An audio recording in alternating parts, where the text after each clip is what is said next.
So, although clinical trials have shown benefits of continuous proteasome-based inhibitor treatment in multiple myeloma, it is challenging to achieve an ongoing treatment in real world.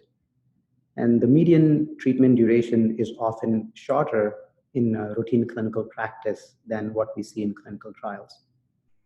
The US MM-6 is investigating a novel in-class transition approach in US community population with the aim to increase the PI-based treatment adherence and duration while also maintaining quality of life and further improving outcomes.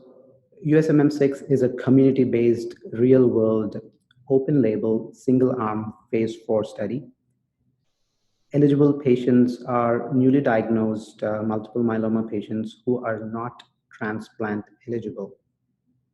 They receive a first-line bortezomib-based induction, and after 3 cycles, as long as they do not have disease progression, they are enrolled and proceed with the in-class transition to all oral ixazomib, lenalidomide, and dexamethasone regimen. And this study is also employing novel data collection methodology to evaluate patient-reported outcomes and actigraphy data too. The patients, the primary endpoint is a 2-year progression-free survival, and then the key secondary endpoints are response rates, duration of responses, and also looking at the actigraphy and electronic patient-reported outcome data too.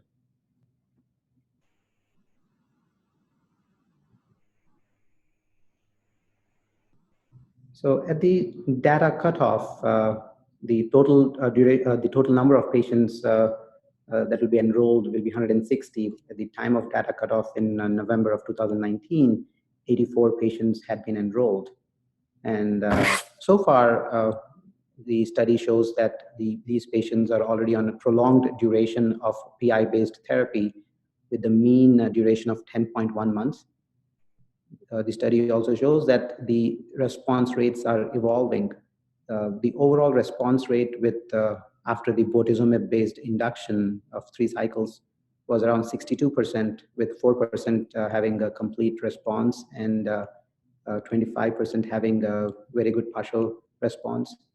And after transitioning to the all-oral ixazomib-based regimen, we are seeing that the overall response rate is around 70% right now, with 26% of these patients having complete response and 29% having very good partial response. So there is deepening of response.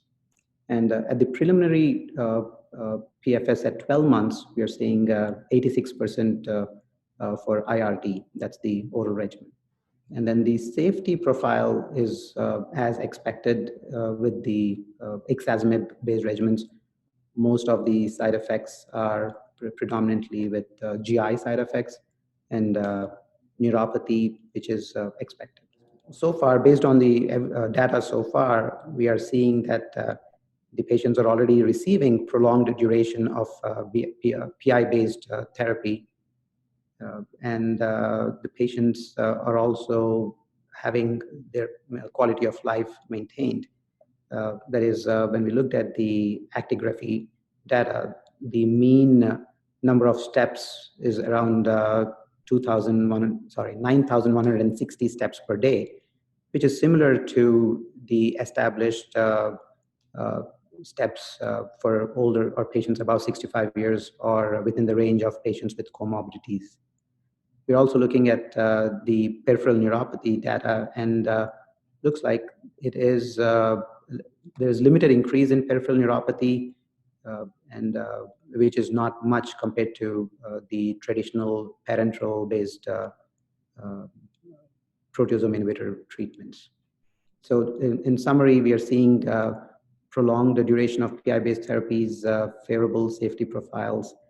Patients their quality of life is maintained, and they're staying as active as they were at the time of treatment initiation. So the enrollment is ongoing right now, and we will have more data mature in the next year or so, and we should be able to complete the enrollment and present the completed data in the near future.